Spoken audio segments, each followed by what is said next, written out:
Assalamualaikum warahmatullahi wabarakatuh. Selamat sejahtera. Salam perjuangan teman-teman yang mengikuti rancangan podcast Biar Jelas, anjuran daripada DPPG TV. Kita bersama langsung di YouTube channel DPPG TV. So you guys masuk, terus subscribe, tekan tombol DPPG TV tu dan boleh like, share dan komen. Sebarkan program kita, podcast kita pada hari ini, kerana kita nak membincangkan satu topik yang cukup penting kepada kemaslahatan ummah ataupun masa depan, terutamanya orang-orang muda, rakyat Malaysia yang sayangkan negara. Tajuk kita tentang satu perjanjian perdagangan ataupun Agreement Reciprocal Trade, ART, yang telah ditandatangani pada 26 Oktober yang lalu di Malaysia. Dan juga kehadiran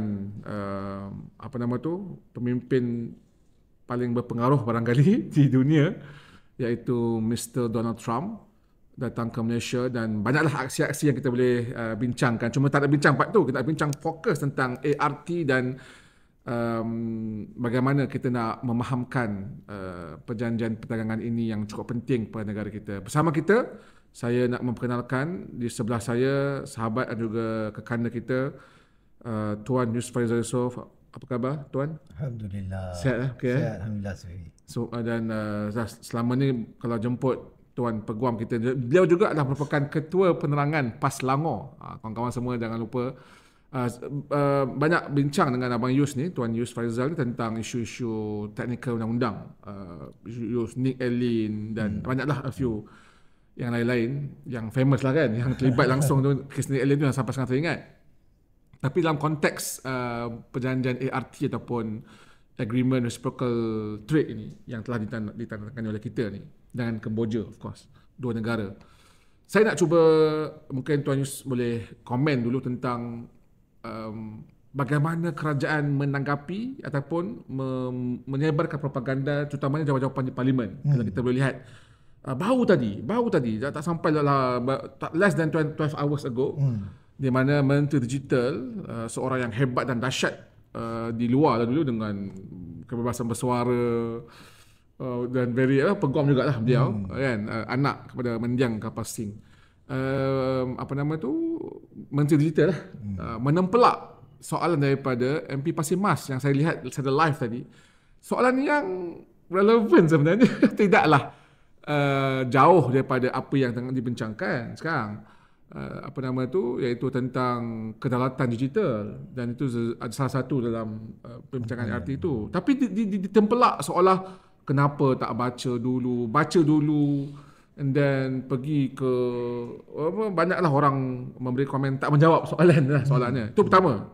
Kedua, jawapan ataupun Datuk Seri Ibrahim sendiri, jawapan beliau di PMQT, yang juga kita lihat tidak menjernihkan naratif yang rakyat timbulkan, dan isu dia adalah political motif. Kenapa? Bila tanya soalan ni, ini soalan janganlah berpolitik. Political motif ada, seolah orang politik sahaja ke yang condemn ART ni ataupun yang kritik ART ni? Mungkin Abang Yu boleh, Tuan Yusuf Faizal boleh explain awal kenapa begitu, termasuk jawapan daripada Miti lah, yang awal tu Miti lah, dia janji nak bahas, esok ni dia pergi kat Korea kan. Tapi tak apalah, itu kita nak cerita dia kenapa begitu dilihat defensif, dan kita tidak ada ruang yang seluas-luas untuk berbincang word by word tentang perjanjian yang begitu penting ini. Pandangan Tuan Yusuf Faizal. Okey, bismillahirrahmanirrahim. Assalamualaikum warahmatullahi wabarakatuh. Terima kasih Sofi, Adinda, pengacara, dan DPPG TV kita. So, usaha yang bagus untuk memberi pencerahan kepada masyarakat. Soalan tadi akan kembali kepada naratif. Apakah naratif yang cuba dibawa oleh kerajaan? Dan saya kira naratif ini adalah, kalau tidak keterlaluan saya nyatakan, adalah a disinformation campaign, iaitu satu naratif yang cuba melihat secara kosmetik, secara umum saja, biar rakyat tahu secara umum saja. Sebab kalau kita pergi dan tanyakan secara detail, maka yang mana kita tahu the devil is in the details, kan? Maksudnya yang buruk-buruk itu akan terkeluar dan naik ke permukaan apabila kita pergi fokus secara spesifik. Jadi apabila mereka menjawab, beberapa individu di parlimen yang hebat di parlimen, tetapi menjawab dengan keadaan tidak menjawab tetapi tidak menjawab dan bersifat defensif. Contohnya baca dulu, contohnya kami telah terangkan banyak kali tapi tak diterangkan pun. Kami telah diterangkan banyak kali dan sebagainya. Saya melihat ini adalah satu naratif mungkin disinformation dan juga satu naratif untuk defensif. Ya, untuk defensif. Dan benar apa yang Sufi kata tadi, untuk menutup kritikan-kritikan yang sudah tidak lagi dibuat hanya oleh pembangkang.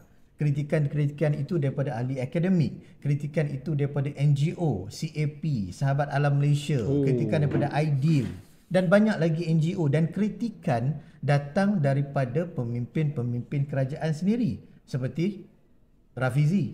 Ya betul. Dan seperti saya kira Mujahid juga ada, Dr. Mujahid juga ada memberi pandangan, dan tentunya MP Hassan Karim yang memberikan pandangan. Jadi apabila kritikan ini datang daripada pelbagai sudut dan merentas kepartian dan bukan saja daripada pembangkang, jadi dah lemas untuk tidak boleh menjawab, maka mereka bertukar kepada naratif defensif dan disinformation untuk menapis maklumat-maklumat. Keluarkan yang cantik-cantik sahaja dan tidak perlu pergi kepada detail sesuatu maklumat. Jadi itu yang saya nampak, minta maaf, itu yang saya nampak berlaku, apa yang ada berlaku daripada di meja pihak kerajaan sekarang. Tapi ia justified kalau saya boleh berlaku adil pada kerajaan. Bahawa sebab kerajaan jawab, contoh Tengku Zafrul jawab, jika kita tak tangani sekarang, tarif ni akan probably can more than 25%, maybe 30, 40, 100% sebut nama dalam parlimen. Satu tindakan yang dilihat progresif ataupun bertanggungjawab daripada kerajaan sekarang supaya settlekan ataupun cut the deal sekarang. Sementara diorang nak bersetuju dengan 19% yang dah diturunkan tarif itu. Itu saya pandangan yang disebut oleh kerajaan supaya kalau tak buat sekarang, kerajaan akan dilihat tidak bertanggungjawab, akan merugikan billions yang yang kita ekspor, dan paling penting sekali kita terdesak keterdesakan. Pandangan tuan tentang saya sebenarnya agak terkejut beberapa perkara. Pertamanya, takkanlah kita nak masuk perjanjian dengan agakkan. Kita sign agreement sebab kita agak, kalau kita tak sign, dia akan naikkan 25, 40, 100. Menteri sebut mungkin naik 100%. Betul. Atas asas apa? Atas empirical data apa? Atas unjuran ekonomi yang bagaimana? Jadi ini semua adalah agakkan. Takkanlah kita nak tanda tangan perjanjian berdasarkan ketakutan kita yang kita agak-agak. Itu pertama. Keduanya, kalau kita tengok yang kita katakan terpaksa, kan, dan yang paling mengejutkan saya adalah apabila Menteri MITI menyatakan bahawa inilah perjanjian yang dirunding sebegitu pantas dalam masa 6 bulan berbanding perjanjian-perjanjian lain yang dirunding hampir 2 tahun ataupun lebih. Bagi saya itu bukan satu kebanggaan.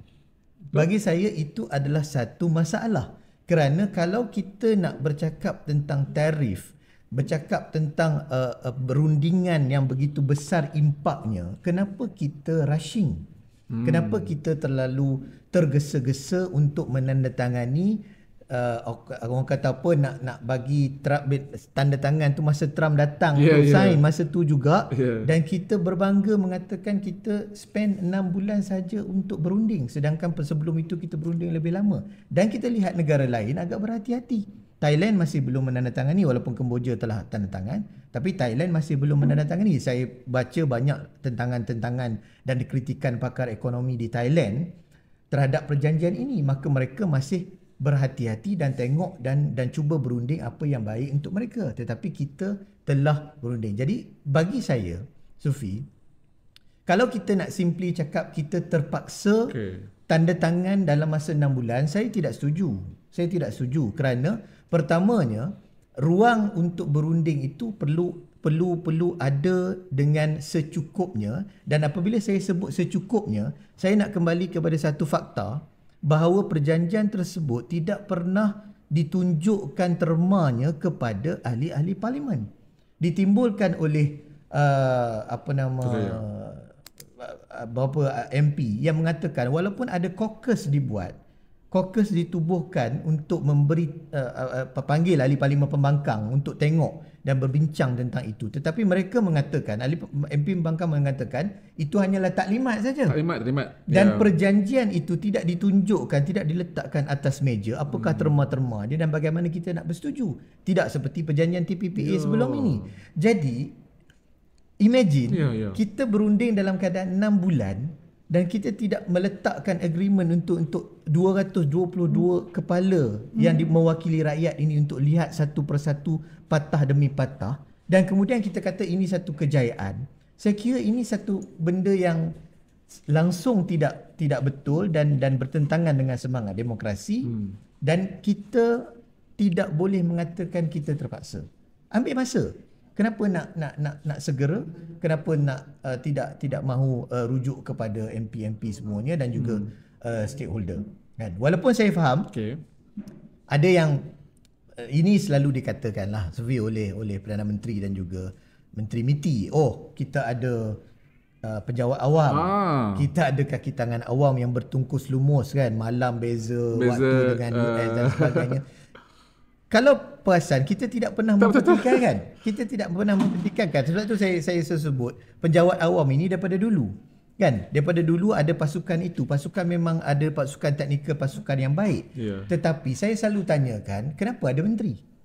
Kenapa kita wujudkan jawatan menteri? Kerana menteri itulah yang menentukan hala tuju. Menteri itulah yang menentukan apakah polisi yang dibincangkan di kabinet. Dan kalau perasan, apabila penjawat awam, Perdana Menteri sendiri sebut, penjawat awam bincang, negotiate, tetapi keputusan akhirnya adalah di dalam kabinet yang menentukan polisi kita nak sign apa, kita nak setuju apa. Jadi jangan salahkan penjawat awam. Jangan shift the burden kepada penjawat awam, dan dalam masa yang sama kalau ada kredit, kita ambil kredit, kita tak bagi kredit kepada penjawat awam. Tapi bila ada orang kritik, kita shift kepada penjawat awam. Saya rasa ini satu perkara yang tidak sihat yang dilakukan oleh kerajaan sekarang. Kita nak tarik sikit perbincangan ke belakang tentang kenapa boleh terjadi perjanjian ARP, isu sebenarnya. Boleh tak Tuan Yusuf boleh explain kenapa kita beria nak ikut Trump? Kenapa? Macam tiba-tiba kita pun kita tahulah Trumpnya bagaimana kan. There's a very apa sebarang keluar pada mulut perjanjian dan mesti ada keuntungan lah. Ada something yang dia dapat. So mungkin Tuan Yusuf bercerita sikit. Kalau kita ini mungkin agak teknikal, tapi kalau kita ke belakang sikit, kenapa Trump nak buat macam tu? Sebab ekonomi Amerika sekarang tertekan. Dan juga pengeluaran domestik dia tertekan kerana berlakunya lebihan dagangan. Mungkin orang dengar banyak kali dah trade deficit.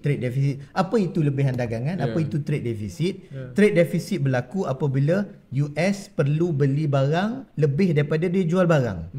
Simple. Dia perlu import banyak tapi dia ekspor kurang. Jadi berlakulah lebihan dagangan yang mana dia rasa dia tak fair. Okay?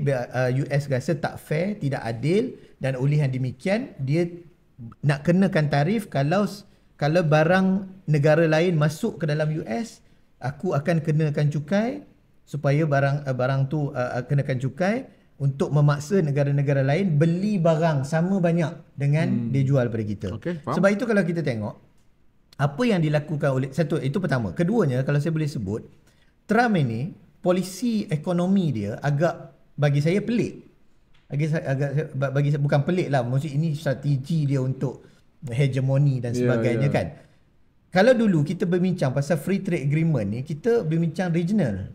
Regional ASEAN buat, and then kita buat ada BRICS. Sini semua adalah kelompok negara-negara yang buat agreement. Tetapi bila Trump ni dia minat bilateral. Sebab bagi saya ini adalah satu kaedah dia untuk pecah dan perintah. Kalau dia berunding dengan satu negara saja, jadi kuasa bargaining power itu lebih tinggi daripada contoh bayangkan kalau US terpaksa berunding reciprocal trade agreement with ASEAN. Kan, jadi dia kena berunding dengan banyak negara dan dia kena ada give and take di situ. So itu teori ekonomi Trumpnomics lah kita panggil kot. Okay. Dan ini kaedah ekonomi ini dikritik banyak pihak.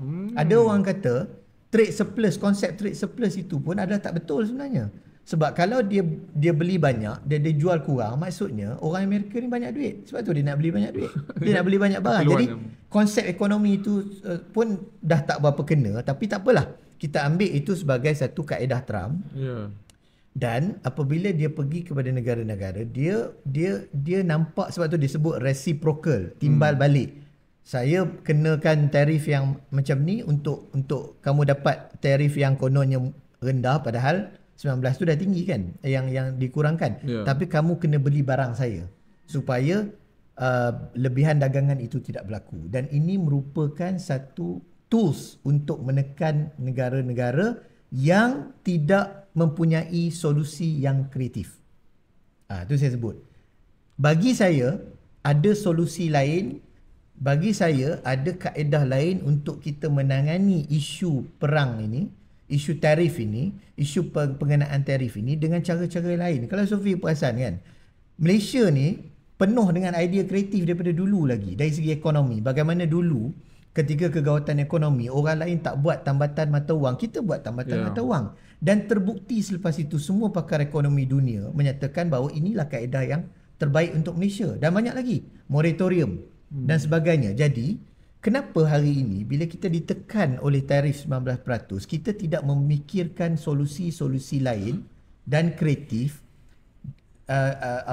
untuk tidak terus menyerahkan kan, dan tidak terus bersetuju dalam masa 6 bulan tu, tidak terus bersetuju, dan dengan klausa-klausa yang kalau kita bincang tu panjang cerita lagi lah, yang seolah-olah menggadaikan kebebasan kita untuk menentukan polisi ekonomi kita. Yang tu yang orang marah.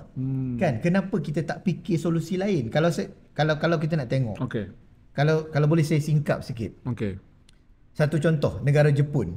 Jepun dulu disekat keretanya sebab masa 1980 lebih kurang ada Ford di US dan sebagainya. Tapi bila kereta Jepun ni dah banyak buat, masuk dalam 2 juta kereta masuk ke US, kereta US dah tak boleh jual. Bila kereta US tak boleh jual, pengeluar-pengeluar kereta US marah. Kita perlu sekat kereta Jepun. Jadi US sekat kereta Jepun. Ada berapa juta unit saja boleh masuk dan dibuat sekatan. Maka masa tu bukan tarif lah, tapi sekatan dari segi jumlah kemasukan kereta. Tapi apa yang Jepun respon, yang tu yang kalau boleh saya sebut, apa yang Jepun respon adalah Jepun meningkatkan kualiti kereta dia dan buat brand-brand yang mahal supaya bila masuk ke US tu orang nak kepada kualiti produk tersebut. Sebab Sufi, kalau kita beli barang tu mahal tapi barang tu berkualiti, kita akan tetap beli. Kan, kita akan tetap beli. Sama juga di Germany. Apabila Germany pun kena juga tarif dulu. Kena tarif. Keluli dan juga mesin-mesinnya dikenakan tarif dikenakan tarif. Tapi apa yang dibuat, dia jual mesin-mesin dengan high precision. Sebab tu sampai sekarang ni orang sebut mesin daripada Germany tidak boleh lawan kualiti dia. Sebab bila dia meningkatkan kualiti, walaupun mahal, kita ada pilihan. Tapi kita tak berfikir begitu. Kita seolah-olah ikut saja kan? Kita seolah-olah ikut saja. Kita seolah-olah ikut, kita nak sign, kita nak dapat pen. Itu yang menjadi masalah. Kita tak bincang detail lagi ni sebab menteri marah. Kata kita ni tak tengok, tak baca habis. Tak baca habis. Tuan Yusuf Faizal dia seorang peguam, mungkin dia dah baca lah kot kan. Saya pun baca lah tapi bahasa Inggeris kan. Nanti kan dia kata, tak apa, kita biar peguam yang tolong explain lah, brief kan. Tentang apa sebenarnya menjadi masalah dengan boleh kita masuk. Dah pada apa masalah dengan perjanjian timah balas ni, Tuan Yus? Masalah utama lah, banyak masalah. Kalau cerita masalah ni dia boleh pergi sampai esok kan. Yang besar-besar tu. Saya nampak 3 masalah utama. Pertamanya, dia adalah instrumen untuk menekan kita supaya memberi komitmen belian. Betul lah. Yang 1 triliun lah. 1 triliun. Komitmen belian ini, apabila kita komit, kita kena beli lah. Tapi tak penunjuk rakyat. Itu yang dikatakan. Betul tak? Tak penunjuk rakyat. Tapi tak penunjuk kerajaan. Tapi mereka tidak boleh menafikan bahawa pembelian itu dilakukan oleh JLC. Kan dilakukan oleh TMB, dilakukan oleh Petronas dan sebagainya. Jadi ialah pusing-pusing pun kan, pusing-pusing pun dia akan kembali kepada wang rakyat. Tapi itu komitmen. Kita terpaksa membeli. Kan kalau dalam mana-mana tempat pun kalau kita terpaksa beli, itu pun dah satu tekanan. Betul. Kan kita tak tahu apa akan berlaku kemudiannya. Kan tiba-tiba kalau ada contohnya ada satu negara pengeluar lain kan yang contohlah kalau ada tiba-tiba ada orang buat kapal terbang lain yang lebih baik, kita dah tak boleh beli sebab kita dah komit untuk beli Boeing. Kan sebab ekonomi ni bergerak kan. Itu pertama. Keduanya saya lihat adalah saya sebut tadi kebebasan kita untuk menentukan polisi ekonomi. Ada beberapa perkara. Contohnya kita kata kalau kita ada pelesenan yang kita nak buat lesen, kita nak buat polisi tentang barang ni kena ikut polisi ni dan sebagainya. Kalau ikut perjanjian dia kata dah tak boleh. Kalau itu menjejaskan kepentingan Amerika Syarikat, you tak boleh nak buat. Kan, you tak boleh nak buat polisi. Negara-negara lain, ini pandainya Trump. Sebab apabila dia deal dengan negara-negara lain yang kreatif ni, contoh Korea dan sebagainya, dia orang kreatif walaupun dia tak sekat barang US, tapi dia buat satu polisi yang seolah-olah menyekat. Faham tak? Dia buat polisi, okey, barang yang nak masuk ke sini mestilah patuh halal contohnya, mestilah mengandungi satu standard yang kami letakkan. Okey, jadi US anggap benda ni, ini you nak restrict kita lah sebab you letak polisi. Disebabkan belajar daripada itu yang diletakkan ke Malaysia, kamu tak boleh buat polisi, tak boleh buat licensing, tak boleh buat satu polisi yang mana akan menyekat barang kami. Jadi Sufi, di manakah kebebasan kita untuk menentukan polisi ekonomi? Itu yang kita serahkan, kita menyerahkan. So kita dah tak boleh nak buat polisi. Dalaman kita ada keperluan tempatan. Ini yang saya terfikir Datuk Zanul Rizal dalam tulisan dia kena dibawa ke parlimen sebab menyebabkan undang-undang tempatan yang memerlukan perbahasan lah. Kalau sebarang pendapat itu ada saya rasa peguam pun ada pandangan berbeza, tapi bagi saya setuju apabila perjanjian ini membabitkan komitmen kerajaan dan kita sebut kedaulatan kan, maka sepatutnya ia tabelkan di parlimen sekurang-kurangnya jawatan kuasa. Sekurang-kurangnya untuk dibincangkan satu persatu kerana yang tanda tangan itu betul Perdana Menteri, tetapi yang tanda tangan itu kerajaan Malaysia yang memberikan komitmen kepada negara luar. Jadi patutnya perlu dibawa ke parlimen. Dan nombor 3 tadi saya habiskan ni, yang ketiganya adalah yang paling bermasalah adalah apabila kita terpaksa, tadi kita tak boleh buat polisi sebab kita tak boleh discriminate US. Sekarang ini kalau US ada musuh, kena jadi musuh kita juga. Tu bahasa mudah. Sebab apabila US kenakan restriction kepada negara-negara lain, kita mesti mirror restriction tersebut. Ini klausa 5.1.1. Kita kena mirror sekatan yang dikenakan oleh US kepada negara ketiga. Sekiranya disebutlah kat situ shared economic and national security concern dan sebagainya. Tetapi sebenarnya akhirnya kita tidak mempunyai banyak pilihan. Kan contohnya kalau satu hari US ni mengenakan sekatan terhadap buah oren daripada Korea contoh. Kan? So kita juga kena mirror sekatan itu. Kita juga kena sekat buah oren daripada Korea. Kan atas dasar shared ekonomi tadi. Tapi PMX jawab dia ribat balik dalam konteks ini. Betul kan saya cakap silap? Ia tentang kalau melibatkan national security concern, kita boleh tak setuju.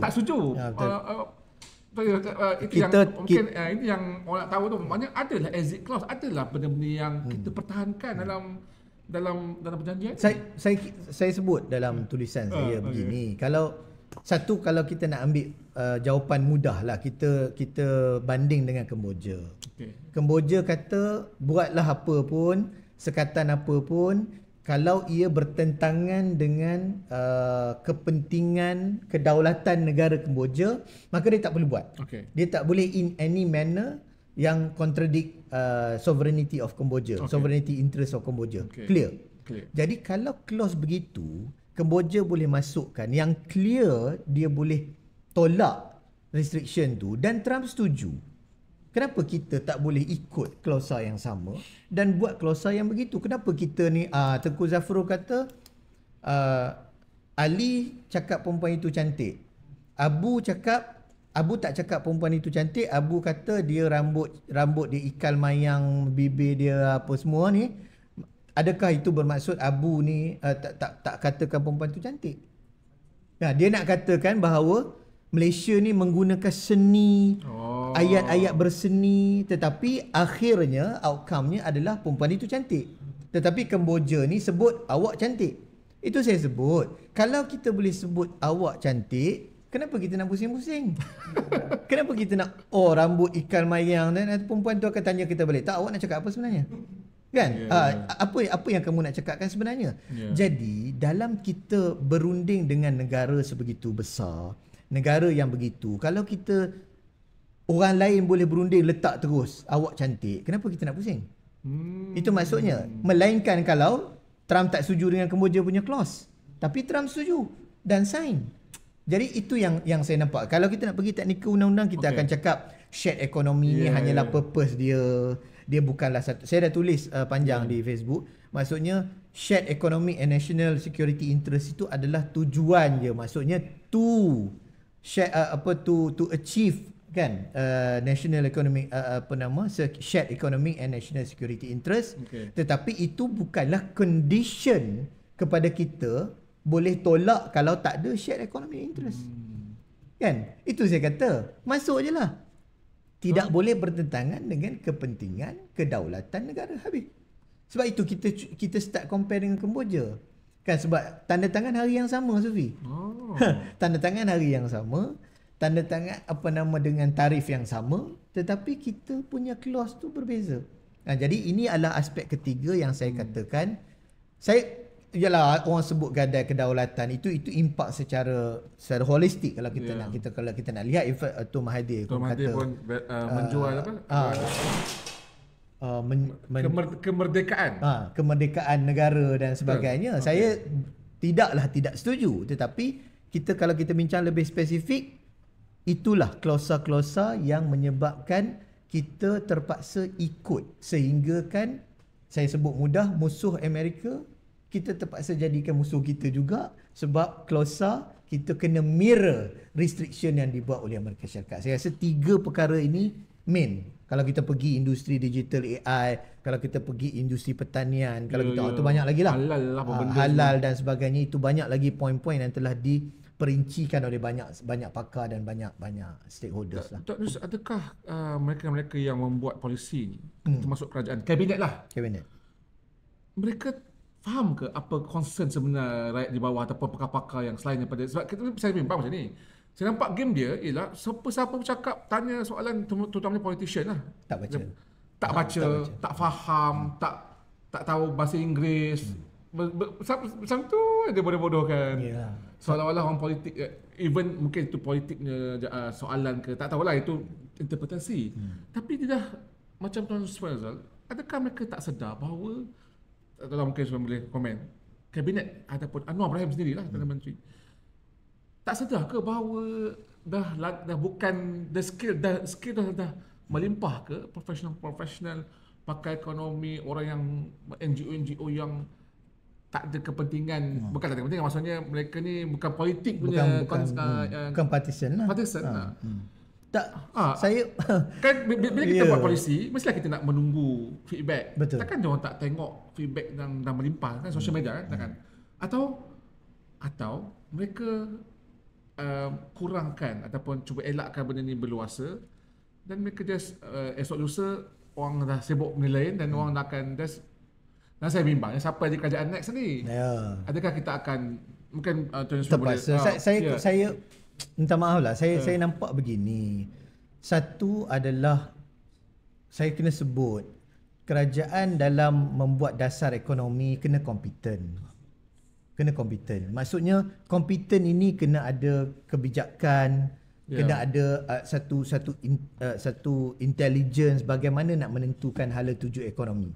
Sebab of course kita berperang. Kan? Jadi macam mana kita nak betul-betul ada keupayaan ekonomi untuk kita menentukan dasar kita. Dan minta maaf cakap, apa yang kerajaan lakukan dalam berunding untuk ART ini tidak menunjukkan bagi saya kebijakan politik yang betul-betul tinggi. Okay. So sebab itu dia jadi nak cover. Kan dia nampak sebab dia dah kantoi lah kita kata kan. Dia dah kantoi, alamak aku buat ni aku tak consider 5.1.1. Mungkin aku tak tengok betul-betul. Mungkin begitu.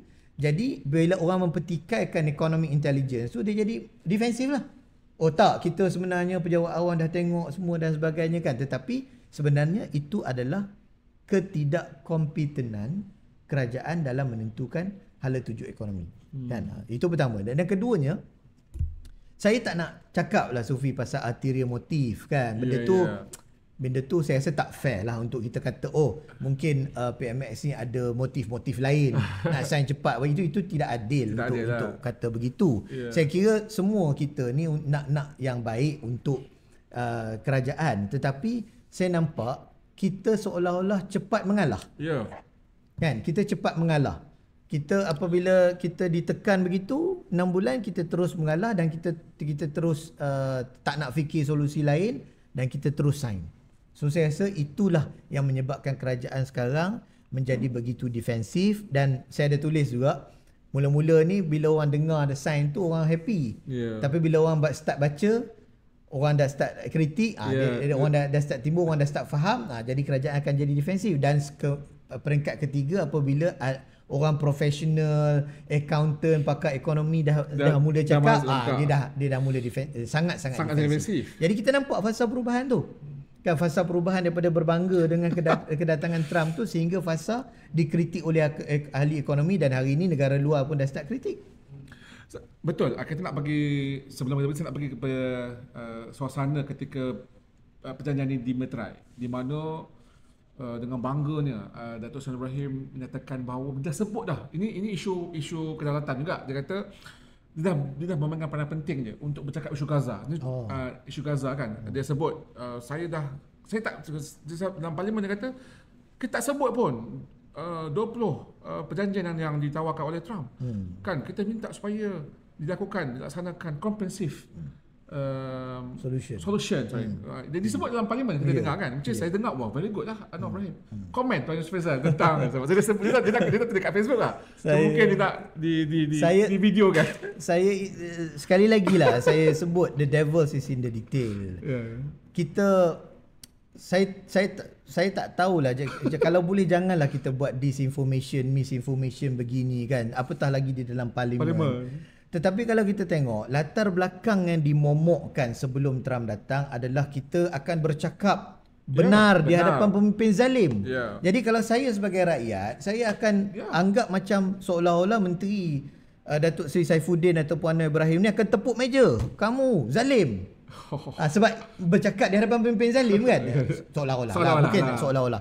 Ataupun sekurang-kurangnya apa yang PMF cakap, kita akan tegaskan tentang kebebasan Palestin. Yang mana saya sebutkan kita kena balik kepada pendirian tetap Malaysia, pendirian Malaysia yang konsisten daripada dahulu, iaitu two state solution. Itu pendirian rasmi kerajaan untuk mengembalikan Palestin kepada wilayahnya sebelum 1967, iaitu Gaza dan juga termasuk tebing barat. Saya bila dengar berkobar-kobar, berdegar-degar Trump datang ni untuk cakap di hadapan pemimpin zalim, sekurang-kurangnya cakap di hadapan Trump, tolong kembalikan wilayah Palestin sebelum 1967. Ataupun sebut kat dia 20 poin ni tak cukup. Tetapi kalau kita tengok hari pertama di dalam sidang, di dalam sesi menandatangani perjanjian damai Thailand dan Kemboja, PMF sebut thank you kan for your effort kan, dan I urge you to ensure to maintain and ensure the comprehensive peace of the world kan. Maksudnya tak sebutlah secara direct. Tak sebut 20 poin betul, dan tak sebut juga tentang dia nak plan lain yang lebih komprehensif. Okay. Tetapi yang lebih memeranjatkan adalah masa ASEAN US Summit. Okay. Yang mana pemimpin ASEAN ada, Trump ada. Perdana Menteri ada. Perdana Menteri menyebut dengan clear, boleh semak video your comprehensive solution. Thank you Mr. Trump for your comprehensive solution. So solution yang mana tu yang dimasukkan oleh PMX? The only solution yang ada setakat ini yang dikeluarkan oleh Trump adalah solusi dua perkara yang mana dipersetujui fasa pertama oleh Hamas. Pembebasan tawanan. Okay. Jadi memandangkan the only solution yang ada dikeluarkan oleh Trump setakat hari ini adalah 20 point solution. Apabila kita bercakap your comprehensive solution, tidak ada lain melainkan kita merujuk kepada your 20 point solution. Jadi bila dia bercakap di parlimen mengatakan bahawa saya tidak sentuh 20 point solution, saya mengatakan perlunya comprehensive solution. Jadi saya dengar live, saya faham ketika itu sebelum saya baca tulisan Bayus, saya faham bahawa Anwar Dato' Sri Ibrahim meminta Donald Trump supaya create a new ataupun new lah conclusive solution.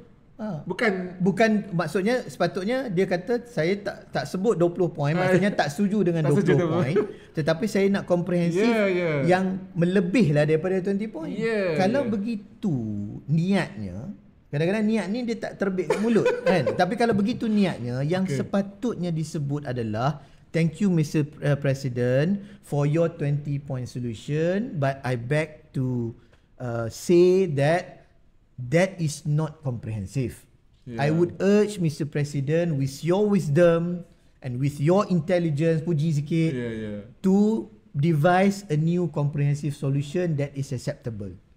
Pun kita dah rasa lapang dada. Kita dah rasa lapang dada. Tapi bila sebut your comprehensive solution, saya minta maaf. Saya rasa itu adalah ini bukan fitnah, ini bukan fitnah. Tak, itu boleh tengok video. Boleh tengok video. Saya cakap berdasarkan video.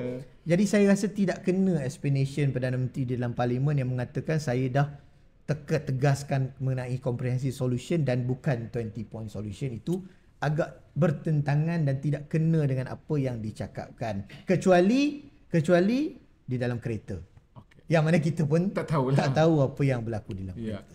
Okey, saya bukan apa, saya address juga Banu, sebab tu kita dengar live hari. So kita nak cuba dapatkan the real ataupun gambaran sebenar apa sebenarnya yang sedang berlaku. Okey, kita nak pergi kepada ART balik tentang apa yang kita bincang ni. Kenapa Thailand marah sangat, pissed off? Salah seorang general tu baru viral baru-baru ni. Kan? General yang mantan general saya mengatakan macam-macam lah yang tak elok. Sebagai saya kecewa sebab itu Perdana Menteri yang sebut itu adalah Perdana Menteri kita. Betul. Kan? Jadi tapi adakah itu ada kewajaran Thailand bimbang dengan ART ataupun seolah-olah dia menjual kedaulatan lah, sebab dia kata terpaksa jual RE ataupun ni lah minerals kan, minerals, critical minerals.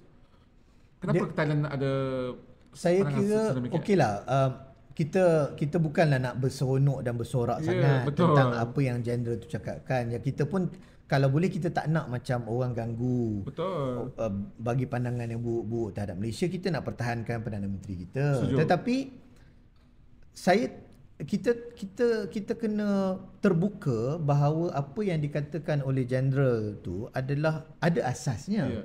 Maksudnya kebimbangan dia terhadap apa yang berlaku di Thailand itu ada asasnya. Letak tepilah yang dia kata kepada PMX tu. Kan, tapi kebimbangan dia tentang apa yang dialami oleh Thailand sehingga terpaksa okeylah buat perjanjian damai dan kemudian dikenakan tarif dan kemudian terpaksa menjual RE itu sebenarnya juga bagi dia adalah menggadaikan kedaulatan Thailand dan sebagainya. Saya rasa itu kebimbangan yang ada asas dan itulah juga kebimbangan yang dikongsi oleh ramai orang di dalam negara kita. Apabila ditekan kita sign dan kita bagi. Kan, walaupun dalam RE ni Menteri jawab berkali-kali bahawa kita ekspor ni the byproduct. Produk yang telah tak apa, tetapi kita terpaksa komit. Kan, kita terpaksa komit. Tidak ada kota. Kita terpaksa komit. Jadi dari sudut itu, mungkin general itu berpandangan ini menjual kedaulatan. Sepatutnya biarlah kita nak position. Dan kenapa pula ini kita kena hati-hatilah, maksudnya kenapa pula dia pertikaikan, kenapa Malaysia pula yang facilitate that. Walaupun kita nak pertahankan, tapi maksudnya kebimbangan itu ada asasnya, dan saya rasa kita kongsi kebimbangan yang sama, sebab itu kita buat podcast ni, kita nak bagi tahu masyarakat ini kebimbangan, bukan kita nak apa nama, jadi orang yang pesimis, jadi anti establishment, nak meniaga tak boleh, semua nak buat agreement tak boleh, tidak. Tetapi kita nak mempertahankan kedaulatan, dan kita percaya, Sufi, kebijakan intelligence yang ada, pakar ekonomi yang ada, ahli-ahli parlimen yang ada, kalau dirunding, kalau diberitahu kepada mereka, mungkin akan lahir solusi yang lebih bijak, seperti mana yang saya katakan tadi, Jepun dan beberapa negara, Germany dan sebagainya. Solusi yang lebih bijak, rundingan yang lebih bijak, dan bukan sekadar 6 bulan sign. So itu yang kita harapkan sebenarnya daripada apa yang berlaku. Kita nak pergi sedikit detail tentang apa ART ni dan respon dunia. Kalau kita baca artikel yang dikeluarkan dari satu portal antarabangsa, dia kata US adds poison pills to Asia trade pacts to counter China. Maksudnya senang cerita, bukan peace deal, perjanjian kita buat ni adalah semata-mata untuk mengimbang. Memang ini memang dah berlaku bertahun-tahun, kan? Semenjak China menjadi kuasa power dunia menggantikan Rusia. Jadi adakah kita jadi alat untuk US dapat imbang kuasa China? Adakah itu semata-mata?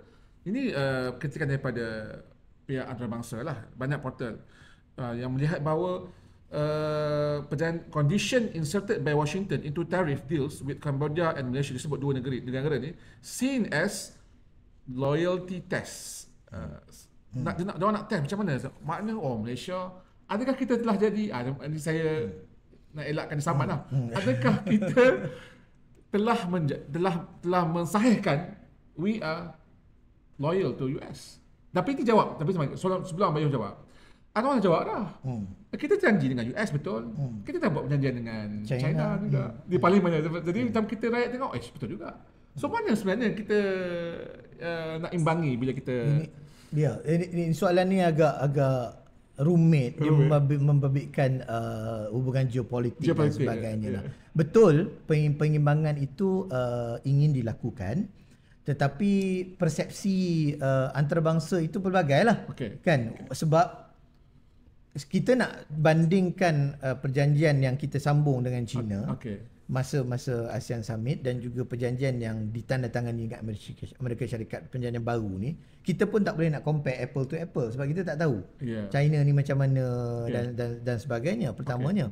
Keduanya, kalau orang kata kebimbangan kita ni dah nampak macam in the America punya good book, kan, bukan saja hubungan peribadi, yang maksudnya dari segi perjumpaan peribadi tu nampak selesa, kan, bukan itu saja, tetapi dari segi agreement yang kita tandatangani dengan klausa-klausa sebegitu, mungkin ada persepsi orang kata, ni nampak macam lebih nak side Amerika pula, kan, mungkin nampak lebih nak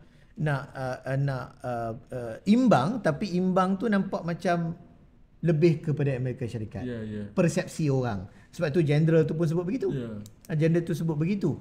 Tetapi kita faham, Perdana Menteri dah buat perjanjian dengan China dan juga negara-negara lain. Dan dia sendiri kata bahawa China bincang 3 hari, Amerika bincang 3 hari, dan China tengok satu-satu terma dengan Amerika dan mereka setuju. Tetapi itu adalah penerangan Perdana Menteri yang tidak disokong oleh bukti. Kan, kita, sebab itu pentingnya apa yang Datuk Zainul Rijal cakap, apa yang MP cakap, bentangkan ini terma perjanjian dengan China, ini terma perjanjian dengan Amerika, ini adalah nota-nota perbincangan dengan China yang menilai satu persatu terma dengan Amerika. Biar kita puas hati, sebab ini soal besar, bukan soal kecil, ini soal besar yang biar semua orang faham. Sebab itu kita pelik kenapa dia seolah-olah kerajaan ni tidak mahu rakyat faham terlalu detail. Itu betul. Seolah-olah. Sepatutnya kalau kerajaan ini telah ambil keputusan, penjawat awam telah bincang dengan baik, menteri telah telusuri satu persatu 3 hari bincang tu, kan, Apa takutnya untuk bentangkan, letak di atas meja? Tuan Faizal, untuk menjawab soalan tu, tahu tak dokumen pertama rakyat Malaysia tengok ialah di website Washington US Trade Representative. White House. White House Trade Dia yang Representative. tulis baru kita, oh ini ke kita bincang lah, kita baca di situ. Dan kalau Sufi dan saya kata macam tu, tak apa. Members of Parliament pun cakap macam tu. Inilah pertama kali mereka melihat syarat-syarat itu. Kita ni orang biasa. Kita biasa. Tapi kalau Members of Parliament, ahli Parlimen kita pun baru tengok daripada website White House tu. Jadi saya bimbang. saya bimbang apa yang cuba dilakukan oleh kerajaan yang tidak berani untuk meletakkan semuanya. Kita panggil put all the cards on the table. Sebab ini adalah kepentingan saya, kepentingan Sufi, kepentingan semua rakyat Malaysia. Kita perlu tahu. Macam ICET dulu. Ingat macam ICET yang kita bantah ICET tu kan? Okey, ini ICET kita tengok, kita bincang satu. Akhirnya kerajaan tak jadi tanda tangan ICET sebab tekanan-tekanan daripada rakyat. Kan? Sepatutnya itu yang berlaku. Bentangkan dulu terma-terma tu biar semua rakyat bahas. Hentam, pakar ekonomi bagi pendapat, ahli parlimen bagi pendapat, dan kerajaan nilai, sebenarnya betul juga ada orang cakap ni. Sebenarnya ni juga kan. Dan kalau kita tengok perubahan nada tu ada. Dalam menteri pun ada perubahan nada. Mula-mula dia kata ini memang bagus untuk Malaysia. This is very good. Kita tak jual, kita tak kena beli 1 trilion. This is a very good deal. Good deal dia sebut kan. Kemudian kita pun memang dah nak beli gas daripada Amerika. Kita dah ni apa semua. Tapi bila kena hentam, Timbalan Menteri jawab, this is unilateral. Ini dalam parlimen. Di dalam parlimen, Timbalan Menteri MITI menjawab, this is unilateral dan kita terpaksa. Itu nada yang bagi saya 360 darjah berbeza daripada nada awal. Nada awal, this is a good deal. Ini adalah deal yang baik. Ini adalah negotiation yang terbaik. Malaysia mendahului negara-negara lain.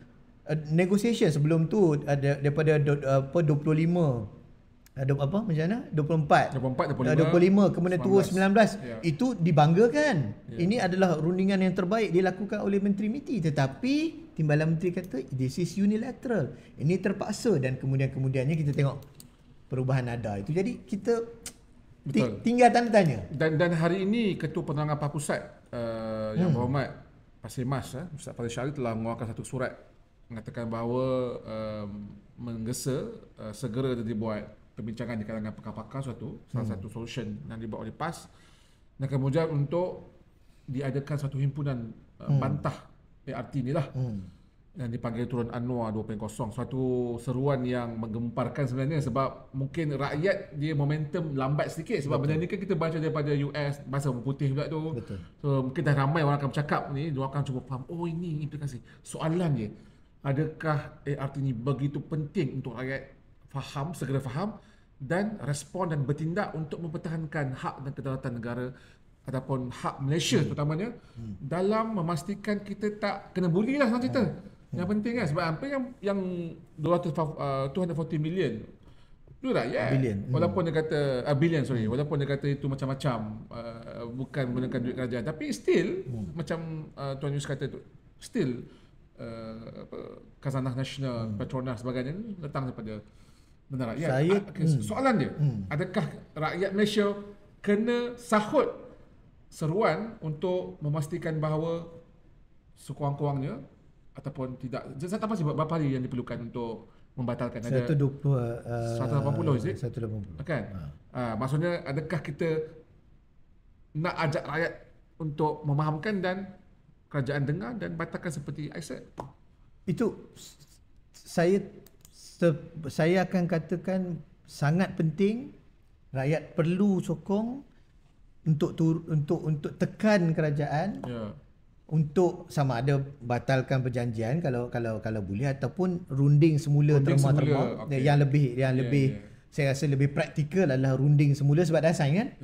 Dah sign, kalau ikut undang-undang pun problem lah kalau walaupun ada buffer time tu. Tapi mungkin runding semula dan sebagainya, tetapi rakyat perlu cakna tentang isu ini sebagaimana isu ICET dulu, sebagaimana kita tolak tanda tangan ICET sebab isu ini bukan saja melibatkan ekonomi. Jangan kita ingat ekonomi ini tidak berkait dengan politik. Jangan kita ingat ekonomi ini tidak berkait dengan survival negara dan kedaulatan negara. Sebab pada hari ini negara lain, hegemoni barat kita sebut, penjajahan bentuk baru, neo-colonization, tidak berlaku dengan senjata. Tidak berlaku dengan pengeboman, tetapi berlaku dengan kertas. Sebatang pen. Berlaku dengan sebatang pen. Orang katalah berlaku dengan polisi ekonomi. Polisi ekonomi, betul. Dan kita ingat masa kita di sekolah-sekolah dulu kita duk buat karangan kan. Globalisasi adalah penjajahan bentuk baru. WTO adalah penjajahan bentuk baru. Ini yang kita tengok di depan mata sekarang, Sophie. Tapi kita terlupa apa yang kita duk buat karangan dulu kan. Dululah saya duk buat kita masa SPM kan. Sebab inilah cara negara-negara ini menjajah dengan menjajah dari segi ekonomi, menyekat polisi dan sebagainya dan menekan kita. Dan rakyat perlu faham ini bukan isu ekonomi, ini bukan isu pengilang-pengilang kelapa sawit, ini bukan isu orang apa yang terlibat dengan industri gas semata-mata, tidak. Ini isu kebebasan negara dan ini isu semua rakyat. Yang mana rakyat perlu cakna dan saya sokonglah kalau kita buat himpunan untuk bantah itu. Terus sikit lagi mungkin saya nak minta Tuan Yus komen tentang, sebab Datuk Seri Ibrahim sebut apa masalah kita ada exit clause. Tuan Mahathir sebut kalau kita runding dan dah awal-awal nak mengharapkan exit clause, kita kalau apa maksud sebenarnya, boleh Tuan Yus boleh explain kepada rakyat? Dia kalau Sufi pergi ambil bank financing kan, ada ke kita baca macam mana nak tamatkan, kita tak baca. Kita baca apa? Kita baca nak kena bayar sebulan berapa, betul kan, apa berapa kadar faedah kalau ada, kita nak tengok. Kita nak tengok benda tu. Tidak ada manusia bawah kecil tu ada memang clause tu ada, tapi maksudnya ke dalam keadaan kita memang nak kepada sesuatu agreement, kita buat agreement, termination exit clause ataupun termination clause itu tidak menjadi penting sebab kita nak teruskan agreement itu. Niat kita tanda tangan untuk teruskan. Kita bagi kontrak supply apa-apa. Bukannya kita exit clause ni macam mana kalau saya tak nak. Tak. Itu maksudnya kalau kita terpaksa pada hari pertama kita dah kena tengok, oh apa-apa jadi aku boleh keluar. Kalau tak fair aku boleh keluar. Maksudnya the whole agreement kita dah ada terlintas terdetik dalam hati kita, it's not fair. Sebab tu kita perlu berfikir tentang exit clause dan menyentuh exit clause. Saya dah bagi pandangan saya, kita melihat exit clause ni sebagai satu kebaikan untuk kita. Bagi saya, exit clause itulah tekanan tambahan daripada Amerika Syarikat. Kalau ada hari ini kita kata menteri kata unilateral, kita terpaksa sign. Jadi kalau kita tengok tak fair, lepas tu kita ada dan kita contohnya restriction tadi, dia buat restriction kepada negara lain, kita tak nak ikut. Kita cakap this is not our shared economic interest. Kita tak nak ikut. Amerika juga boleh batalkan. Exit clause itu apply both ways. Betul. Dia adalah double edged sword kan, pedang dua mata. Maknanya itu juga dia kata, kalau you tak nak buat restriction ikut perkara 5.1.1, tak nak ikut kita, saya akan batalkan hari ini. Dan kalau ketika itu dibatalkan dalam keadaan trade kita telah berlaku, dalam keadaan dia pun telah masuk, kita dah trade, kita dah terpaksa beli dan sebagainya, masa tu dia pull the plug. Saya sebut ayat pull the plug. US can pull the plug anytime, siapa yang terkontang-kanting. Bukankah telah berlaku pun amaran daripada US? Edgard, duta besar Amerika kan, baru kita nak rapat sikit dengan BRICS. Saya kan hari yang sama ataupun dua hari lepas tu kan, dah kata you tak boleh, you kena hati-hati, walaupun ayat lapik lah, walaupun kita menghormati kedaulatan Malaysia dan sebagainya untuk rapat dengan BRICS dan sebagainya, tapi you have to be careful of the red line. What is red line? Zego Zafrul sebut banyak kali red line ni kan. Ada berunding ni kita ada red line yang kita tak boleh cross. Contohnya dari segi industri halal, polisi bumi putra, itu red line kita. Tapi kalau US sebut you jangan langgar red line, maksudnya kita berbaik dengan BRICS itu ada red line. Kita berbaik dengan negara lain ada red line. Red line-nya apa? US akan tengok. Kamu berbaik dengan sana akan affect import kita tak? Kalau affect import kita, you tak boleh. Sebab you cannot sign agreement with other country that affect, yang akan memberi kesan kepada ini dalam ART. Yes. Disebut ini, tak faham itulah red line dan Saya kira macam ni, US ni dia tidak takut dan tidak menunggu lama untuk enforce benda-benda macam ni. Sebab itu teguran. Sebab itu ditegur hari kedua, hari ketiga sudah menegur. Maksudnya 2-3 minggu lagi kalau ada ni dia terus cakap, no, you have breach.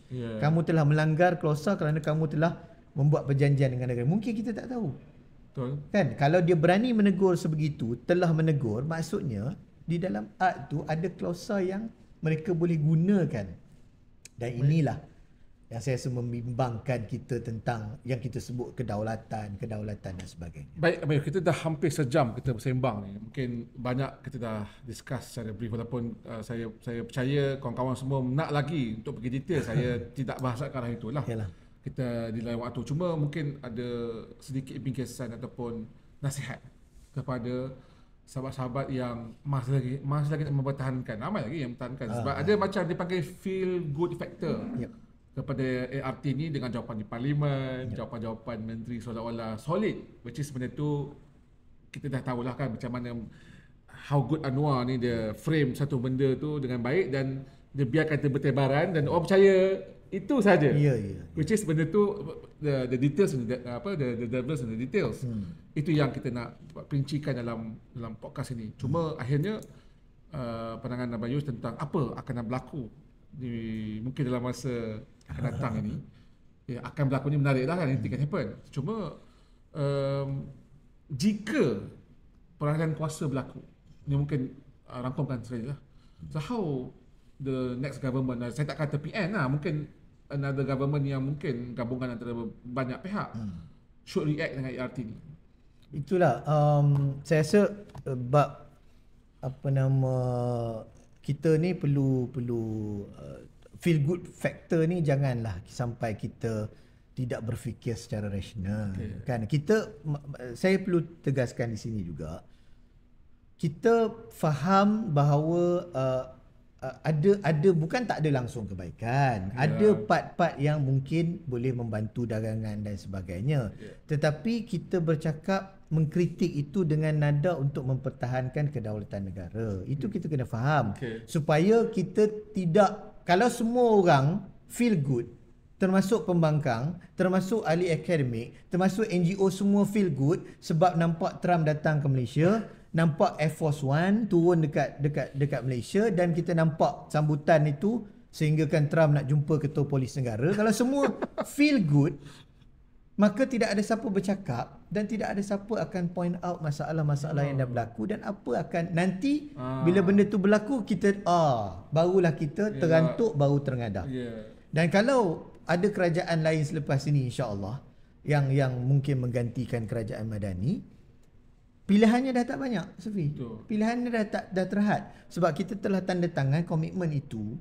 Dan ketika itu trading berlaku, ketika itu mungkin Boeing nak tengah deliver, kan? Ketika itu kita tengah membeli gas asli dan sebagainya, dan kita dah banyak dah buat. Jadi saya khawatir kerajaan selepas pada ini kalau ingin melihat semula polisi ini, pilihannya tak banyak. Bolehlah kita renegotiate ataupun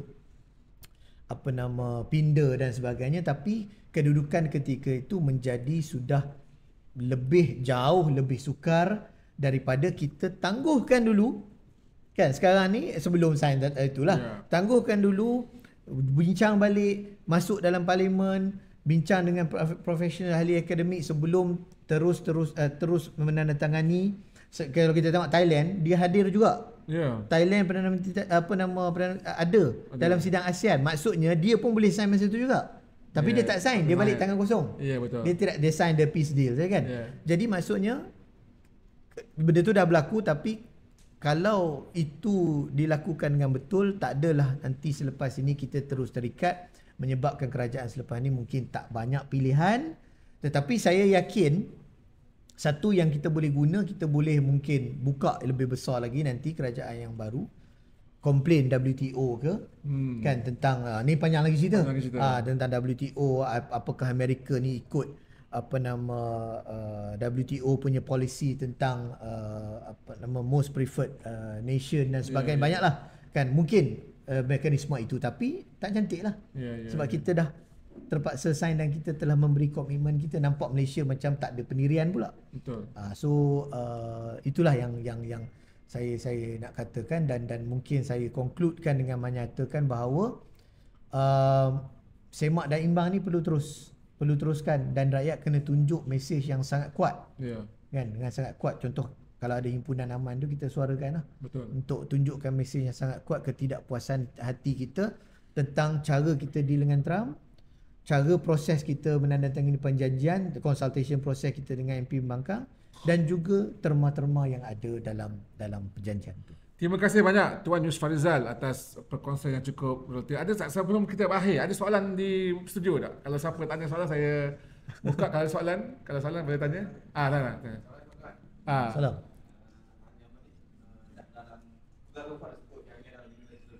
Ya. Liu Chintong.